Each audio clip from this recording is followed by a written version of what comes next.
Akkam jirtu dhaggeeffattoota keenya oduu yeroo kanaa qabnu sin dhageechisna ani Ejersa Abdii. Itoophiyaa kibbaa jiinkatti dhibeen haakima dabalatee du'a namoota ja'aaf sababa ta'e vaayirasii maarbarg vaayirasii ta'uusaa ministeerri fayyaa beeksisee jira. Dhibeen biyyoota gama kibba Itoophiyaan jiran keessaa muddatee ture kun torban darbee naannoo kibba Itoophiyaa keessatti mul'ate ogeessota fayyaa lama dabalatee namoota lama kan galaafate ta'uun kan beekamudha. Ministeerri fayyaa ibsa baasiin jimaata sadaasa 14/2025 namni mallattoon dhibee kana irratti mul'ate yookiin namni vaayirasii kanaan shakkame akka hin argamin ibsuun dhukkuba kana ittisuuf to'achuuf hojiin hojjetamaa jiraachuu eeree jira.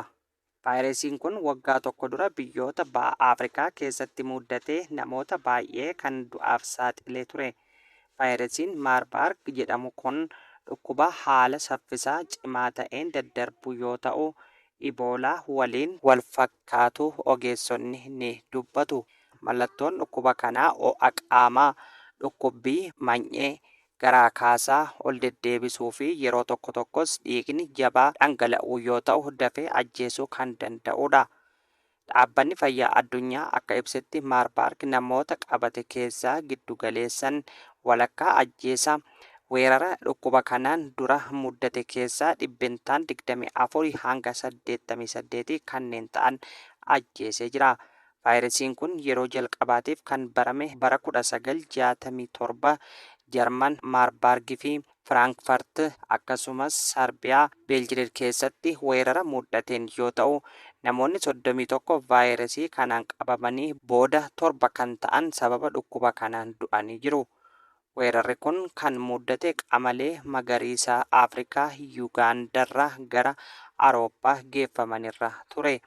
Isaan booda garuu vaayirasiin kun bineeldota biroo waliin wal qabates ka'eera.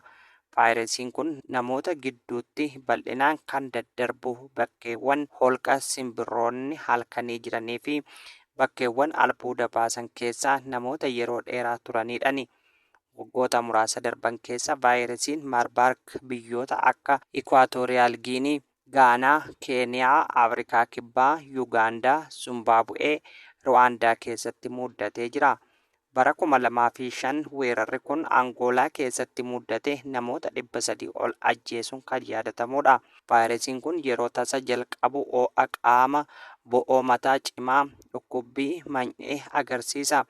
Guyyaa 3 booda ammoo mallattoowwan akka garaa kaasaa qal'aa, dhukkubbii garaa ol jechuu, garaa hammeessuu, ol deddeebisuu fi kan kana fakkaatan ta'uun ibsamee jira. Dhaabbanni fayyaa addunyaa dhukkubsattoonni sadarkaa kanarra jiran du'aa kan jiran fakkaatu ija keessa galee fuula miira hin qabnee fi dadhabbii cimaatu irratti mul'ata jechuun namoonni dhukkuba kanaan qabaman baay'ee akka miidhaman eeree jira. Godina Arsii Lixaa aanaa Adaabbaa ganda Buchaatti hawaasni doorsisa qaama mootummaatiin dararamaa jiraachuun barame. Doorsifni murtee seeraa malee kun sababa namoonni lama ganda sana irraa baqatanii biyyaa bahaniif ta'uu kan himan jiraattonni maddeeniif. Namoonni biyya baqatan kun seelii waraana bilisummaa Oromoo kan mootummaan shanee jedhee waamu jedhamuun hajjeechaaf barbaadamnaan biyyaa bahanii jedhu. Namoonni kun Juulaa Hajii Jinjimoo fi Dheekoo Jaanjoo kan jedhaman yommuu ta'u isaan lachuu namoota tuttuqqii siyaasaa hin qabne ta'uu maddeen himanii jiru. Dheekoo Jaanjoo yeroo dheeraadhaaf da'oo waraana bilisummaa Oromooti jedhamuun akka ajjeefamuuf barbaadamaa kan ture yoo ta'u baqatee biyyaa ba'uu maddeen himanii jiru. Ijoolleen isaa Indiriis Dheekoo fi Abdul Saamad Dheekoo sababa inni biyyaa baqateef abbaa keessan fidaa jedhanii waajjira poolisii aanaa Adaabbaa keessatti hidhanii dararaa jiraachuun himamaa jira. Yeroo ammaa kana namoonni lamaan kun guyyoota 10 keessatti yoo biyyatti deebi'anii harka hin kennatin maatii isaanii irratti tarkaanfii ajjeechaa fudhanna jechuun maanguddoota walitti qabanii itti himuu jiraattonni maddeeniif ifoomsanii jiru. Akka jiraattonni jedhanitti qaamonni adda dureen yakka murteessaa seeraa malee uummata irratti raawwataa jiran ajajaa poolisii aanaa Adaabbaa Abbuu Tashitee fi gaafatamaa bulchiinsaa fi nageenya aanaa Adaabbaa Xaahir Kadiridha. Mootummaan federaalaa sirreeffama mindaa barsiisotaa labsee hojiirra akka oolchuuf barsiisonni magaalaalee naannolee giddugaleessa Itoophiyaa fi Beenishaangul Gumuz gaafachuun komii qaban dhiyeessan. Mootummaan federaalaa labsii haarawaa daballii mindaa barsiisotaa hojiirra akka oolchuuf barsiisonni naannoo giddugaleessa Itoophiyaa godina Haadiyyaa magaalaa Hosiyaanaa godina Silxee dabalatee naannoo Beenishaangul Gumuzii fi godina Matakkalitti daballeen mindaa mootummaan federaalaa murteesse hanga ammaatti hojiirra hin oolle jechuun komii qaban dhiyeessan.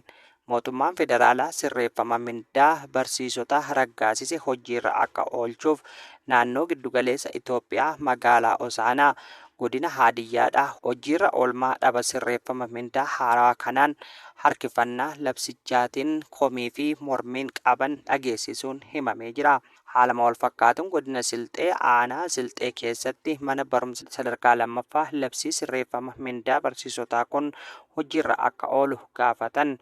Akka odeeffannoo komii barsiisotaa kun agarsiiftutti barsiisonni godinichaa hanga ammaatti daballee mindaa jedhame nu bira hin geenye jechuudhaan mormii dhageessisuun himamee jira. Haaluma kanaan barsiisonni naannoo Beenishaangul Gumuz godina Matakkal daballee mindaa jedhame akka dhaqqabuuf komii dhageeffachuun himameeti jira. Kaayyoon mootummaa inni guddaan qaala'insa jireenyaa fi baasii jireenya ol aanaa biyyattii keessatti mul'atu dandamachuuf humna bittaa hojjettootaa mootummaa guddisuuf kan karoorfame ta'ullee godina Hosaanaa Silxee fi Takkal keessatti murteen sadarkaa federaalatti murtaa'u sadarkaa naannoo godinaa fi aanatti hojiirra ooluu dhabuun komiin akka ka'uuf sababa ta'uun himameeti jira. Komiin kun godina adda addaa sadii keessatti uumamuun isaa rakkoon kun naannoo tokko qofa odoo hin taane akka biyyaatti raawwii irratti harkifannaa fi qaawwii uumamuu kan agarsiisu ta'uunis himamee jira. Barsiisonni kunneen yeroo gatiin jireenya ol aanaa ta'etti daballii mindaa isaaniif hayyamameef waan hin arganneef komii fi mormii isaanii sirrii ta'uu xiinxaltoonni hedduun katabanii jiru.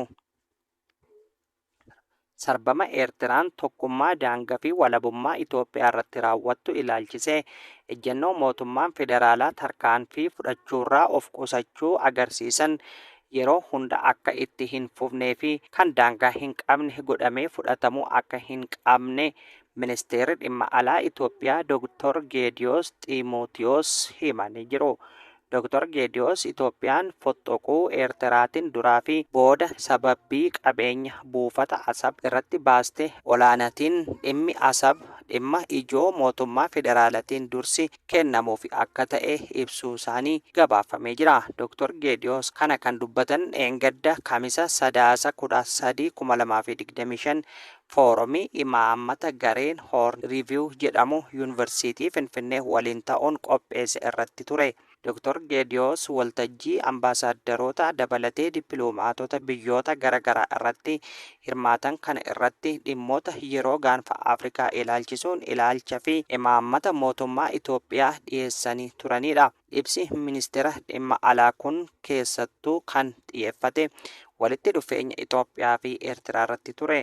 Ka'umsi waldhabdee bara dheeraa Eertiraa fi Itoophiyaa kan waldhabdee daangaa yookiin fedhii ulaa galaanaa irraa darbuu ta'uu ibsuu isaanii haasaa guutuu marsariitii ministeera dhimma alaa Itoophiyaa irratti baheen ibsamee jira. Dhimmoota akka ka'umsa walitti bu'iinsatti kaafaman keessaa tokko jidduu seentummaa mootummaan Eertiraa dhimmoota keessoo Itoophiyaa irratti raawwatu jedhamee jira. Mootummaan Eertiraa dhimmoota siyaasaa keessoo Itoophiyaa irratti ejjennoo qabaachuu yaada dhiyeessuu fi dammaqinaan hirmaachuu dabalatee akka waan mirga qabuutti itti dhagahaman jechuun mormii isaanii akka agarsiiftutti deeggaranii jiru. Dirooniin Raashiyaa 430 fi misaa'eloonni 18 samii Yuukireen raasan. Haleellaan diroonii fi misaa'ela Raashiyaan Kiyev irratti raawwatte nama 6 ajjeesuun yoo xiqqaate 35 madeessuun gabaafamee jira. Raashiyaan jalqaba jimaata ganama Kiyev irratti haleellaa qindoomina guddaa kan raawwatte yoo ta'u, ibidda qabsiisuu fi gamoo barbadeessuu isii kantiibaan Viitaalii Kilichkoo himanii jiru. Tajaajilli balaa tasaa akka jedhetti haleellaa dachaaf deebii kennaniin yoo xiqqaate namoonni 11 madaa'anii jiru.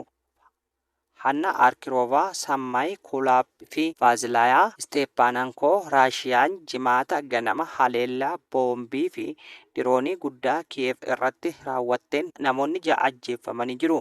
Dhoo'insi kun humna guddaa waan tureef magaalattii raafamtee samiin halkanii ibiddaan ibsame jedha. Gaan hordoftoota keenya oduun ammaaf qabnu asirratti raawwannee jirra. Qophiilee keenya biroo hafan waliin turtii gaarii isiniin jenna.